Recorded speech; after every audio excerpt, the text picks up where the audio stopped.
27ویں ترمیم کی بلی آخر کار تھیلے سے باہر آ گئی۔ اس ترمیم کے اہم نکات کچھ اس طرح ہیں۔ نمبر 1، آرٹیکل 243 میں تبدیلی کرنا، اور آرٹیکل 243 دراصل مسلح افواج یعنی تمام مسلح افواج کے سربراہان کے تقرری اور ان کی مدت ملازمت کے حوالے سے ہے۔ نمبر 2، عدالت میں کچھ مزید ترمیم کرنا عدالتی نظام میں، اور اس کے لیے کچھ یوں کیا جا رہا ہے کہ جو کانسٹیٹیوشنل بینچ اس وقت سپریم کورٹ کے اندر ہے اس کو مکمل طور پر الگ کر کے ایک عدالت کا درجہ دے دیا جائے، اور اس کے علاوہ ہائی کورٹ کے اندر جو ججز ہیں ان کا ٹرانسفر کس طرح ہو، بلکہ جب حکومت جب چاہے وہ کسی جج کو ٹرانسفر کر سکے، تو یہ بھی انشور کیا جا رہا ہے۔ تیسری چیز جو اس میں کہی جا رہی ہے وہ یہ ہے کہ NFC یعنی جو صوبوں کے درمیان اور وفاق کے درمیان فنڈز کی تقسیم کا فارمولہ ہے، اس کو بھی کچھ یوں بدلا جائے کہ صوبوں کے پاس جانے والے فنڈز کچھ کم ہو جائیں اور وفاق کے پاس فنڈز کچھ زیادہ ہو جائیں۔ اور پھر اسی کے ساتھ جڑی ہوئی جو 18ویں ترمیم سے ایک جڑی ہوئی چیز ہے وہ صوبوں کا اختیار ہے جو تعلیم اور پاپولیشن پلاننگ کے حوالے سے ہے۔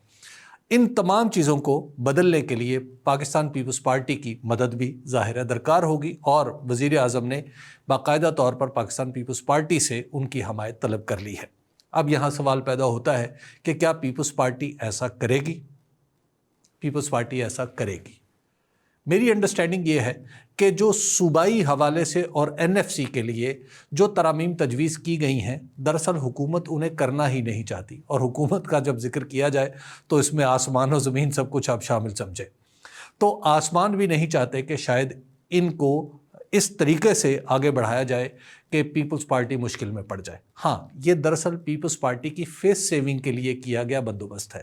پیپلز پارٹی کچھ دن میں سامنے آئے گی اور کہے گی دیکھیں جی ہم NFC میں کسی قسم کی ترمیم برداشت نہیں کریں گے، صوبوں کے اختیار پہ ہم کسی قسم کا ڈاکہ برداشت نہیں کریں گے، لہٰذا ہم ان مطالبات کو مسترد کرتے ہیں۔ تو اس طرح پاکستان پیپلز پارٹی کو ایک راستہ مل جائے گا، وہ اس میں سے پولیٹیکل پوائنٹ سکور کرے گی، لیکن جو باقی ساری چیزیں ہیں یعنی آرٹیکل 243 اور عدالت کے نظام میں تبدیلی جو عملاً عدالتی نظام کی تباہی ہوگی، اس پر پاکستان پیپلز پارٹی بڑی سہولت سے دستخط کر دے گی۔